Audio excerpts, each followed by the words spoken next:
साहब जी audio and video ठीक है?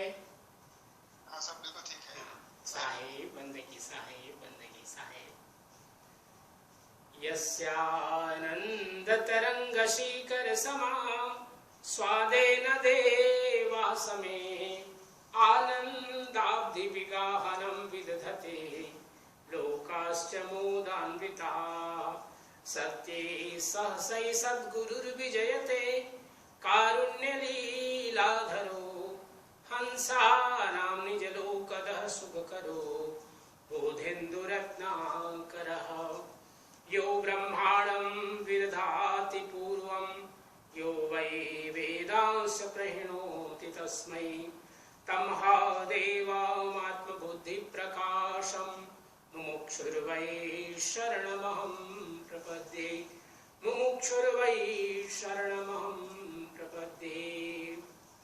श्री सद्गुरुवे नमः। सोहम हंसः सद्गुरु शरणम।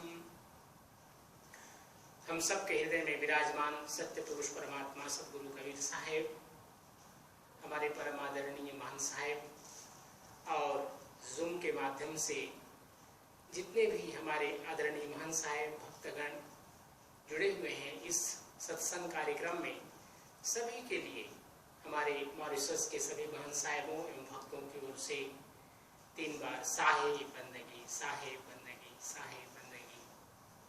आज का विषय बहुत ही सुंदर, रिसीवर एंड डोनर, दाता और आदाता, देने वाला और प्राप्त करने वाला।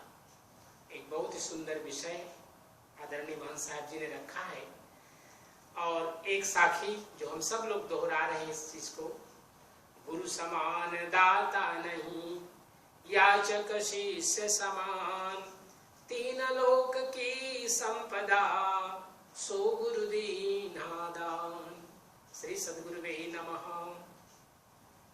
ये जीवन जब हम जन्म लेते हैं तो मुट्ठी बांध करके इस संसार में आते हैं, हमारे पास कुछ भी नहीं होता, तो संसार में आना ही तो अपने आप में परमात्मा का बहुत बड़ा दान है और बहुत बड़ी कृपा है परमात्मा की कि उसने हमें एक मानव जन्म दिया। पता नहीं पिछले कितने कितने जन्मों की यात्रा हमने की और इस अवसर में जो स्वर्णिम अवसर हमें प्राप्त हुआ है मनुष्य के रूप में, ये स्वयं अपने आप में एक दान है परमात्मा का हमारे लिए कि इस दान स्वरूप स्वर्णिम अवसर को हम किस रूप में अपने जीवन को ले जा रहे हैं, ये आत्मचिंतन आत्ममंथन का विषय है। सद्गुरु कबीर साहब ने जो तीसरा यंत्र है उसके अंदर एक बात बहुत बढ़िया सुंदर उन्होंने कही कि भूखे को कुछ दीजिए यथाशक्ति जो होए, ताऊ पर शीतल बचना लखय आत्मा सोए। परमात्मा ने हमें जन्म दिया और जन्म के बाद हमारे माता पिता हमें शिक्षा देते हैं और शिक्षा के माध्यम से हम गुरु को प्राप्त करने का प्रयास करते हैं और जब गुरु हमें मिल जाते हैं तब उनके सानिध्य में, उनकी शरणागति में हम गुरु दीक्षा लेते हैं, गुरु मंत्र लेते हैं और उनके बताए हुए उपदेशों को अपने जीवन में पालन करने का प्रयास करते हैं। लेकिन जो कबीर साहब ने बातें कही हैं वह निश्चय ही हमारे जीवन में एक ऐसी प्रेरणा प्रदान करती है उनकी वाणियां, जिससे हम अपने जीवन को ऊपर की ओर ले जा सकते हैं। और उन्हीं में से एक चीज यह है कि अगर हमारे पास कुछ है तो हम उसको बांटें, केवल अपने लिए ना उसको सीमित रखें, उसका वितरण करें। क्योंकि एक बहुत बड़ा उदाहरण धनी धर्मदास साहब का मिलता है, जिन्होंने अपने सब कुछ सदगुरु के चरणों में समर्पित कर दिया और कबीर साहब से उन्होंने कहा कि साहब जी आप बताएं कि हम इस धन का क्या उपयोग करें, हम इस तन का क्या उपयोग करें, अपने जीवन का क्या उपयोग करें। तो हम सब के लिए एक उदाहरण है ये, और जिसमें सद्गुरु कबीर साहब कह रहे हैं कि हमारे पास यदि कुछ है, अगर कोई ज्ञान का पिपासु है, ज्ञान की भूख लेकर के आया है, हम उसे ज्ञान दे जी, हमारे पास में विद्या है। इसी प्रकार बल से हम लोगों का उपयोग कर सकते हैं। विद्या, बल और विद्या विवादाय धनम मदाय शक्ति परेशान परपीडनाय खलस्य साधो विपरीतमेतत् ज्ञानाय दानाय च लक्षणाय। हमारे जीवन में शरीर में बल है, अगर हम किसी को देख रहे हैं कि किसी के साथ कोई अभद्र व्यवहार किया जा रहा है तो हम उसकी रक्षा करें। इसी प्रकार से धन से हम लोगों का सहयोग कर सकते हैं और इसी प्रकार से हम विद्या के द्वारा भी लोगों के भूख को मिटा सकते हैं। धन, विद्या और शक्ति, ये तीन माध्यम सदगुरु कबीर साहब ने कहा कि जहां आवश्यकता है इसका हम सदुपयोग करें। साथ ही साथ सदगुरु कबीर साहब ने कमाल साहब को भी कहा, कहें कबीर कमाल से दो बातें सीख ले, कर साहेब को बंदगी भूखे को कछु दे। अर्थात हम अपने जीवन में अगर दे रहे हैं किसी को तो अहंकार न आने दे। ये बहुत बड़ी बात सदगुरु कबीर साहब ने कही कमाल साहब से कि हम अपने जीवन में अगर हम किसी का सहयोग कर रहे हैं और अहंकार आ गया तो हमारा दान, हमारा सेवा, हमारी जो सहयोग है वो व्यर्थ चली जाएगी। इसलिए ता ऊपर शीतल वचन, हमारे जीवन में वाणी में बड़ा संयम होना चाहिए, बहुत आवश्यक है। क्योंकि हमें तीन माध्यम मिले हैं अपने जीवन के कार्यों को करने के लिए, मन, वचन और कर्म। कर्म हम करते हैं ज्ञानेंद्रियों और कर्मेंद्रियों के माध्यम से, और वाणी के माध्यम से, यह भी एक माध्यम है। और मन के द्वारा हम लोगों के लिए और स्वयं के लिए भी हम आत्म कल्याण का चिंतन करें, यह बहुत आवश्यक है। एक साखी ग्रंथ में एक पूरा अध्याय है जिसको हम भीख का अंग कहते हैं। उसमें सदगुरु कबीर साहब ने एक बहुत बढ़िया बात कही कि अगर किसी से मांग रहे हैं, अगर कोई सहयोग किया हमें, तो सदगुरु कबीर साहब ने उसका एक उदाहरण देते हुए कहा कि सहज मिले सो दूध है, मांग मिले सो पानी, कहें कबीर वह रक्त समा, जामे खैचा तानी। अर्थात अगर हमें कोई सहयोग कर रहा है, निश्चय उसके प्रति हमें आभार व्यक्त करना चाहिए, थैंक्सफुल होना चाहिए उसके लिए। लेकिन अगर हम कभी आवश्यकता भी पड़ी मांगने का तो मांगे, लेकिन जहां देखें कि मांगने के बाद वहां पर हमें समभाव नहीं दिख रहा है तो ऐसे मांगने से हमको बचना चाहिए। क्योंकि इस तरह का मांगना रक्त समय जिसमें कोई हमें दे रहा है लेकिन दुखी होकर के दे रहा है, तो सदगुरु कबीर साहब कहते हैं कि ऐसे व्यक्ति से न मांगे, यही ज्यादा अच्छा है। इसी प्रकार से कहते हैं कि एक मांगने वाले की क्या गति होती है। आव गया, आदर गया, नैनन गया सने, ये तीनों तब ही गए, जब ही कहा कछु दे। जो व्यक्ति मांगता है अपने लिए, अपने स्वयं के उपयोग के लिए, तो उसके लिए सदगुरु कबीर साहब ने कहा कि उसका सम्मान जिससे मांग रहा है वो बिल्कुल निरादर में बदल जाता है, उसके प्रति जो सम्मान का भाव पूर्व में था वो कम हो जाता है। लेकिन आज हम लोग देख रहे हैं बड़े बड़े परोपकारी कार्य हो रहे हैं संस्थाओं के माध्यम से। अगर एक देश को चलाने वाला जो विधानसभा है, लोकसभा है, जो पार्लियामेंट है, दूसरों देशों से भी कभी कभी उससे आवश्यकता पड़ती है मांगने की, लेकिन वो व्यक्तिगत नहीं होता, इसलिए वो कल्याणकारी है मांगना, और ऐसे मांगने को शुभ कहा गया है। परमार्थ के मांगने के लिए सदगुरु कबीर साहब ने भी मना नहीं किया, लेकिन जब बात व्यक्तिगत की आती है तो सदगुरु कबीर साहब ने कहा कि अकर्मण्य कभी भी नहीं बनना चाहिए। क्यों नहीं बनना चाहिए? सदगुरु कबीर साहब ने कहा कि कर बहिया बल आपनी, छाड़ वीरानी आस, जाके घर आंगन बहे, जाके आंगन नदी बहे, शोकत मरत पियास। परमात्मा ने हमें शरीर दिया, शरीर के साथ साथ हमारी ज्ञानेंद्रियां और कर्मेंद्रियां हैं, और अगर हम कर्म कर सकते हैं तो हमें कर्मशील होना चाहिए, कर्मयोगी बनना चाहिए। व्यर्थ में बिना आलस किए हमें कर्म करते हुए जो प्राप्त हो रहा है उसके लिए संतोष भी होना चाहिए। यह भी एक बहुत बड़ी बात सदगुरु कबीर साहब ने कही कि साईं इतना दीजिए, जामे कुटुंब समाए, मैं भी भूखा ना रहूं, साधु न भूखा जाए। क्योंकि व्यक्ति की इच्छाएं तो अनंत है, डिजायर्स, इसका कभी समापन नहीं हो सकता है।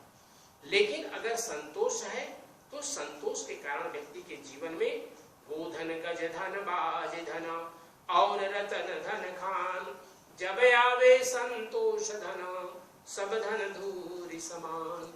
अर्थात जीवन में हम मांगे अपनी आवश्यकताओं को लेकर के, जब बहुत आवश्यक है, बहुत जरूरी है, तभी हम प्रयास करें दूसरे से मांगने का।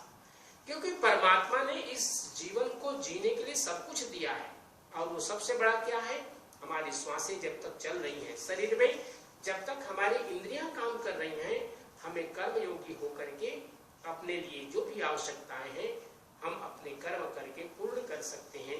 ये सदगुरु कबीर साहब का उपदेश है। लेकिन जहां आत्मज्ञान की बात होती है तो आत्मज्ञान के लिए शरणागति सदगुरु की ही होनी चाहिए, और ऐसे समय में परमात्मा से, गुरु से बड़ा दाता कोई नहीं हो सकता है।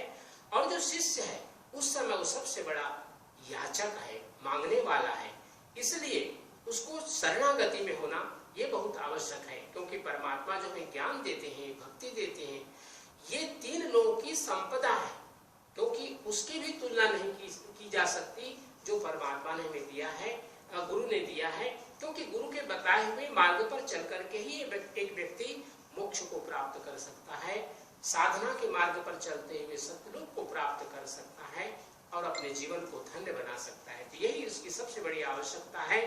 सदगुरु कबीर साहब ने जब इस तरह की बातें कही, क्योंकि व्यक्ति की इच्छाएं अनंत हैं, और कहते हैं चाह गई चिंता मिटी मनवा बेपरवाह, जिनको कछु न चाहिए सो साहन पति साह।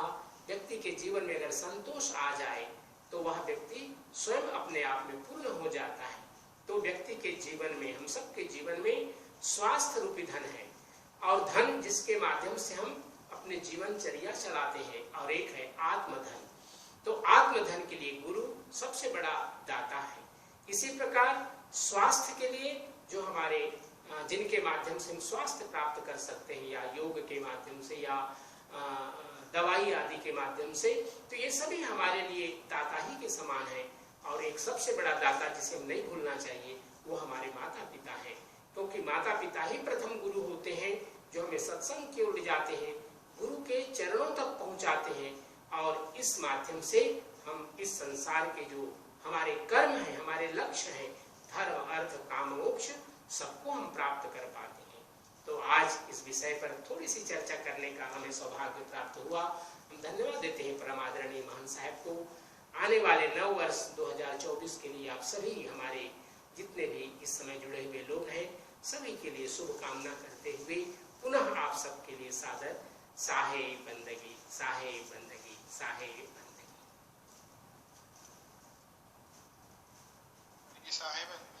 बहुत बहुत धन्यवाद आपको आचार्य सलमान साहिब जी। आपने हमारे बीच एक बहुत अच्छे सुंदर ढंग से एक वक्तव्य रखा है। I'm now going to translate in English what Acharya ji has presented to us in Hindi on this theme of giver and receiver. Now he started off by first of all acknowledging all of us for accepting him or welcoming him in our satsang, as he has been doing for quite some time. And he appreciates the opportunity to be able to contribute in our satsang by talking on the themes. Today the theme being receiver and giver. One of the most well-known Sakhis of Sat Kabir Sahib highlights how there is no greater giver than the Guru, and there is no greater beggar than the Shishya, than the disciple. Because it's only when the disciple is ready receive, is ready to accept what the Guru is going to give to him, that the Guru is able to give him more than what we can even think of, imagine of in this world or in any of the three worlds. So when we came in this world, being born as a human being in this world is already a great gift for us, because we don't know how many lifetimes, how many different life forms we would have been in, but by being graced with a human birth, this is something which we should cherish, which we should really be thankful to God for having been born as a human being. So Sat Kabir Sahib has told us that this opportunity that we have been given to be born human, we need to know how to use it, how we should live, what kind of a life we should lead by being born human. So first of all, the teachings that we get from our parents, and then the teachings that we get from our Guru, when we get initiated from our Guru, are the stepping stones or the starting point for us to start understanding why this life, why this human birth. Sant Kabir Sahib has inspired us with his teachings, with his messages, and his messages are there to uplift us so that we know we do not belong to this world. Sant Kabir Sahib has taught us that if we have something, we should be able to share it with others, not keep it to ourselves. And the greatest example that we can have, as Acharya has mentioned, is the prime disciple of Sant Kabir Sahib, who was Dhani Dharmadas Sahib, who himself asked Sadhguru, what do I do with my life? What do I do with all this material wealth that I have? And the answer, the response that he got was, use it for the welfare of others. And the scriptures also tell us that there are three kinds of three things that we may have as human beings that need to be used or to serve others. One is knowledge. Use it to share it with others who do not know or who are ignorant. Strength, physical strength. Use it to save others who are weak, who may need our help. And then material wealth, money. Use it to help the needy, support the needy. Also, Sant Kabir Sahib taught Kamal Sahib, who we all know was also one of his prime disciples, that the two important things that one or a spiritual aspirant should do is do bandagi, which means devotion, and then help. Bhuke means those who are hungry, those who are in need of food, those who are in need or need support. But if we give or we support others with pride, if we are proud of our help and support that we are giving to others, then all that help or support that we are giving is of no use, is meaningless. It's important for us to understand that selfless service is what we have to do, not give for the sake of being proud of giving. Sant Kabir Sahib has also given us lots of messages when it comes to begging. Tells us that it may happen that we do not have something and there's no harm in asking for it. But when we ask and we are denied, we should not persist, we should not insist. That is not proper. Also, the fact of asking for our own selfish motives is wrong.